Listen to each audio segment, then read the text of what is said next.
My name is Yvonne Chavez. I grew up in Pasadena. I've been living there since I was little. To date, my kids were brought up in the Pasadena, Altadena area.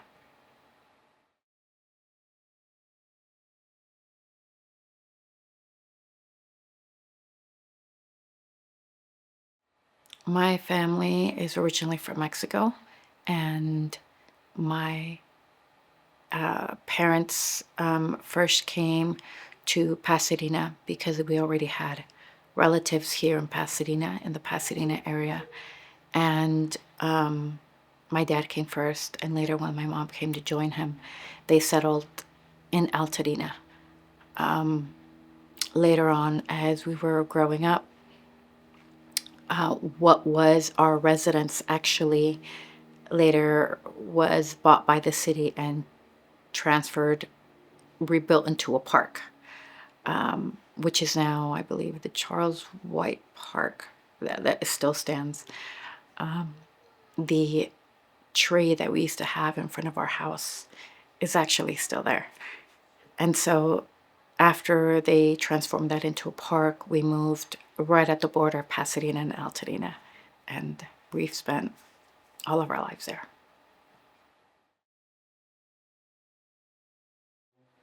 It's our history. It's our family. It's it's been our community.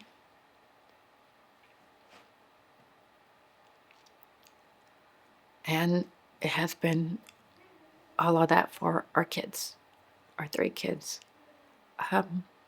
We chose to buy our home in Pasadena to be close to family and for them to have a peaceful upbringing in a similar fashion that we had. I think our kids were at the stage where they were feeling really that sense of community, which was sadly just pulled, from them. The rug was pulled really fast. I think like most of us, we thought, oh, we'll be back. Never did we imagine that it would just snowball into everything that has happened, and our displacement for so long, and just the ripple effect of our kids and them missing their home, them missing their community, and the roots there that they started to create.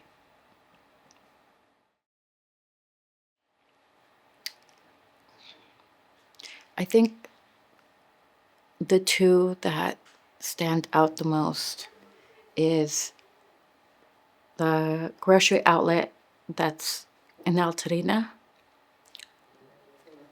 When I was little, it was the Market Basket, which when you go inside a grocery outlet, you could see a painting, I believe, or a photograph of the original store.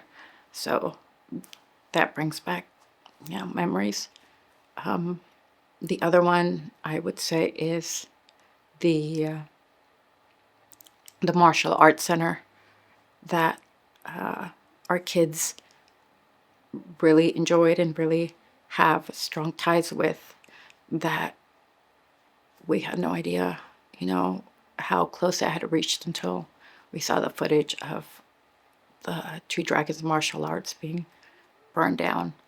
And it was starting to be a family tradition for us, because not only had our 2 boys been enrolled, but another family member and my daughter is set to also enroll. So it had kind of become an extended family of what we know in Altadena.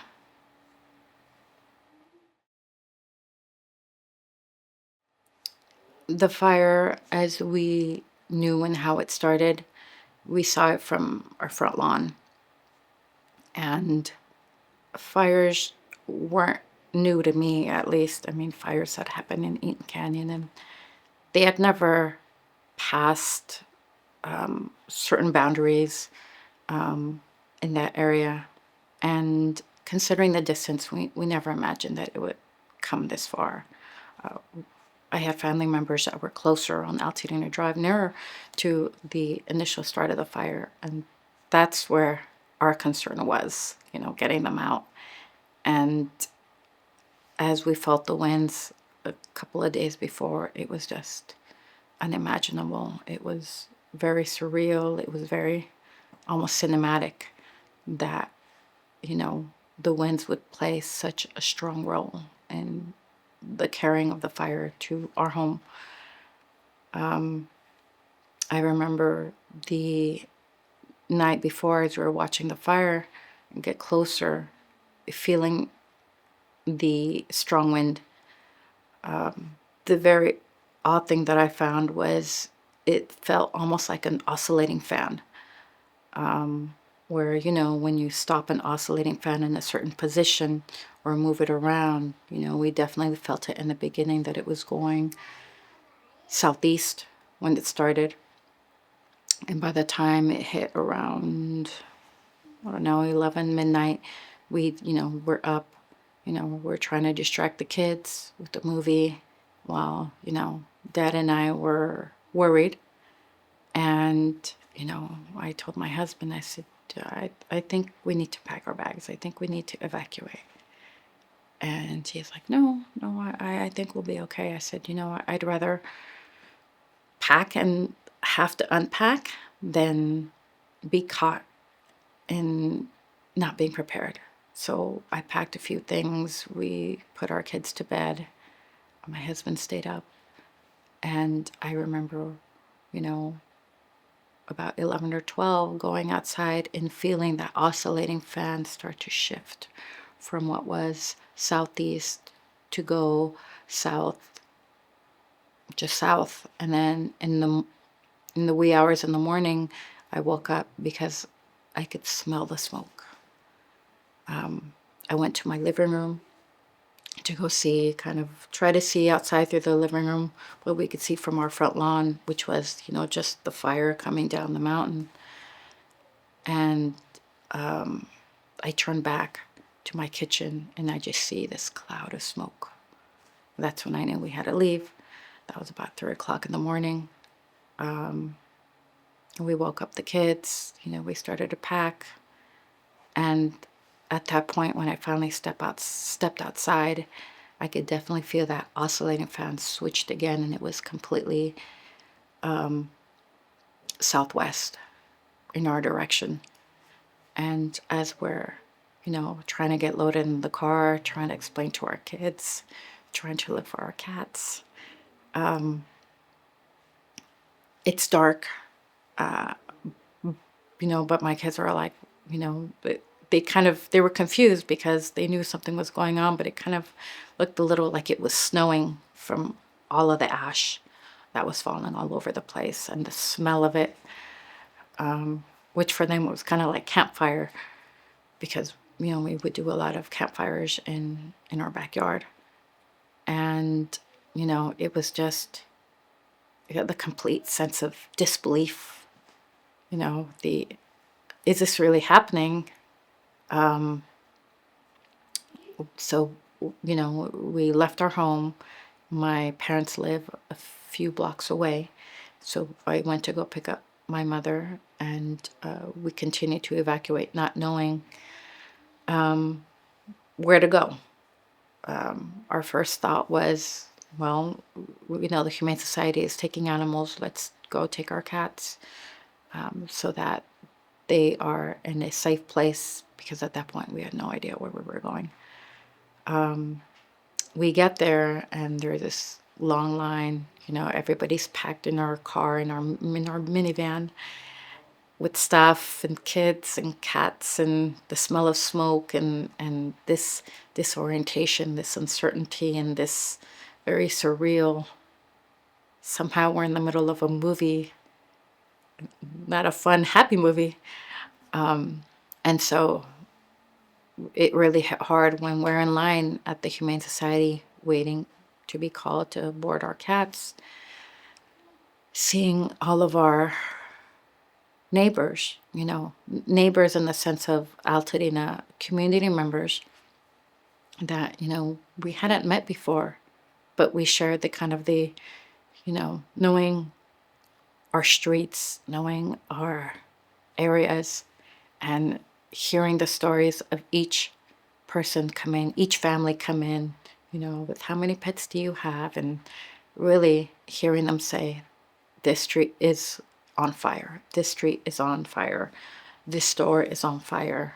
I just came from over here and they're trying to put this fire out. And hearing all of that and, realizing, well, we need to go back to see if we still have a home. And so, making the drive back and kind of just seeing this utter confusion in the streets of people, of our neighbors. At that point, it wasn't just the neighbors that you knew. It was just everybody going through that had to become your neighbors because you were concerned for everybody's well-being and making sure that everybody was safe. So yeah, it's impacted us extremely, our kids, being away from home, our kids telling us they want to go home. Our oldest, he misses his space, his playground that he grew up in. And I think just the consistency that you get, that you take for granted, of being at home, having your things, knowing where everything is at, and especially for kids, that consistency, that routine, I'm going to go to this store, I'm going to go to this store. Our oldest, our older kids lost their two dragons, their karate studio, and just other notable places that were just our daily routine. And, we lost all of that. We have longer commutes. We were completely displaced from what we all knew on the daily basis. Seeing people at the store, greeting people here, seeing your neighbors here, or whatnot. It's been something that I think my kids have yet to really feel the emotional impact of it, because they don't necessarily know how to express that. So it's something that, we worry about, and we've worked really hard to maintain consistency. But it's added another layer of our lives of, parenting, displacement, the battle of insurance. We have State Farm, so it's been a tremendous hurdle. David and Goliath. We've moved 12 times. And that in itself, packing, unpacking, packing, unpacking, and having our kids understand why we're doing this and why we want to go back home, and the ramifications, and, the health implications, and all of those things that kids don't need to be thinking about at this age. And really, honestly, neither should we. But here we are trying to move our lives forward for our kids.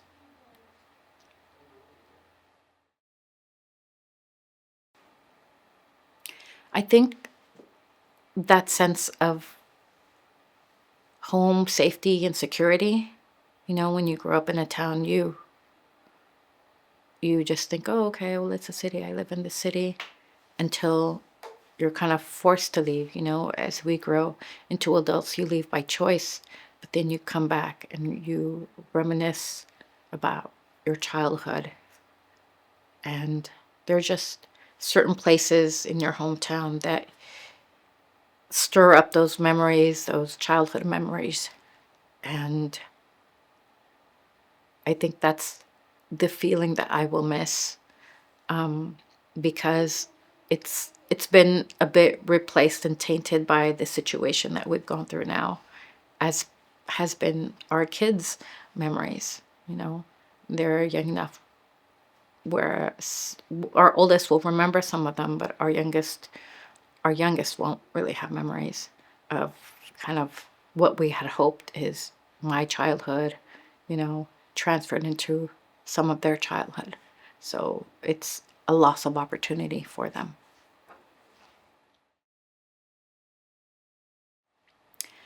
The diversity of people, um, the diversity of interests that you could find in Altadena. Um, it was a community that flourished in many areas, in cultures, and it had such rich cultures that you don't see that every day in communities anymore. It has a lot of history, um, and it's meaningful to a lot of people. Um, I remember seeing on social media friends that had since moved out of the area of Altadena, Pasadena, and you start to see all of the shared stories, childhood memories, and that community that even though I think some generations moved away, there were there was always a generation that remained. And now those whole generations have been displaced and have been isolated. And so it's it's tough to even sometimes reconnect with that community because everybody's been impacted a different way. Our middle son, his classmate, lost everything, and they were displaced about an hour away in Hacienda Heights. So, when I talked previously about just the struggles of the aftermath of the commute, they have an hour commute. At times we had a 15-minute commute, a 45-minute commute, an hour commute, which is really trying on a family that is still, in the midst of dealing with insurance battles and remediation and everything being a process. Just being able to get our insurance provider to respond to basic necessities or, logical requests. It's become a real hurdle, kind of, in those first, I would say, 4 months were really day by day struggle of constantly with insurance and, where are we going to be and where are we going to be in 2 weeks? Looking for housing. Is this housing available? The price gouging that was insane. The amount of victims that were taken advantage of, like us, that had to stay close. Our oldest is autistic, and so he has therapies in Encino and Whittier and in Monrovia. So for us, we couldn't be displaced in Chino because it just, it didn't make sense with where we needed to be, and having to, you know, do things as they came and not being able to plan. Our kids would ask, well, where are we going to be and, next time? And it's like, well, we don't know where we're going to be next time, you know. And so that was kind of, it's something that a parent shouldn't have to deal with children, that uncertainty and relaying that uncertainty. So that has been a really big challenge.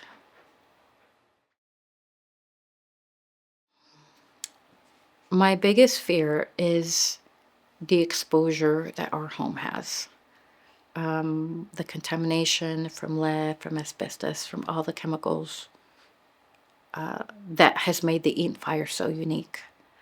Due to the history and the houses and the fact that they were over 100 years old, our house is 100 years old.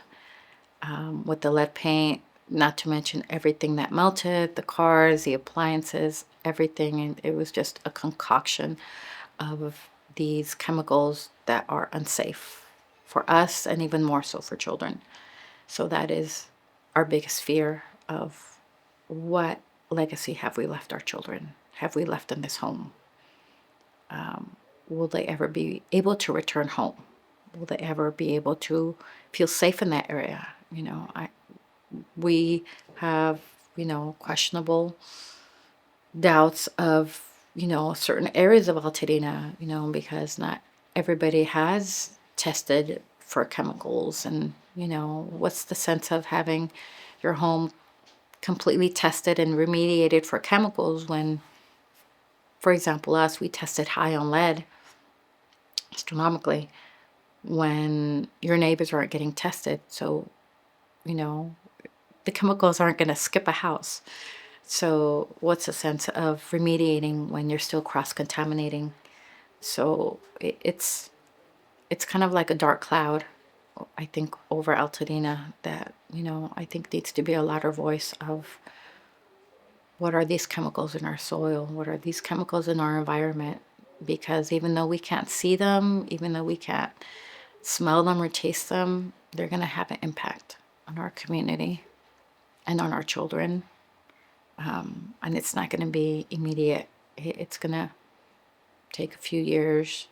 And that's my biggest concern is the legacy of where it's going to leave Altadena in the future if enough attention isn't paid to what the chemicals have done to that community.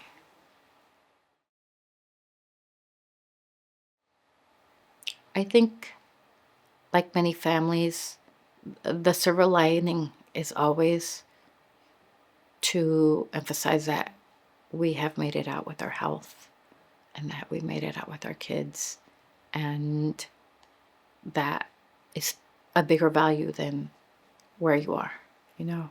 They say home is not where you are, but the fact that your family is together. And so that's a lesson that I think my kids have learned, is that home isn't, their bedroom or their four walls, but it's the memories that they make with their own family.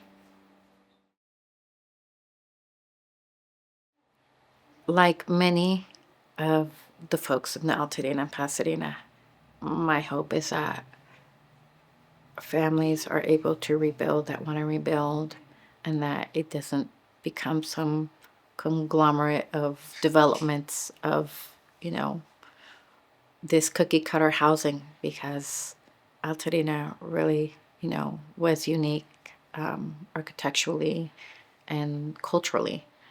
And, that's always the concern, that being able to have it back as close as possible, because it was a unique community. So that's always, in the back of our head, of being able for families to rebuild, like friends that we know that lost everything, with everything that's going on with, building permits and, the buying of land, the selling of land, and the ability of even just to stay in Altadena in the Pasadena area. But again, it goes back to the safety, What good is building your home again if it's not going to be safe?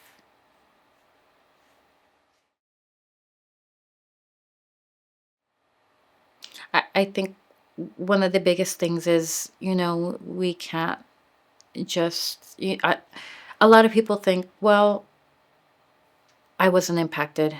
I have a home, but I think there has to be a bigger picture. This should have never happened. And I think that's what people aren't talking about. Yes, you weren't impacted to a degree that they may think, but we know that, these chemicals, they're invisible. They're not going to see an impact.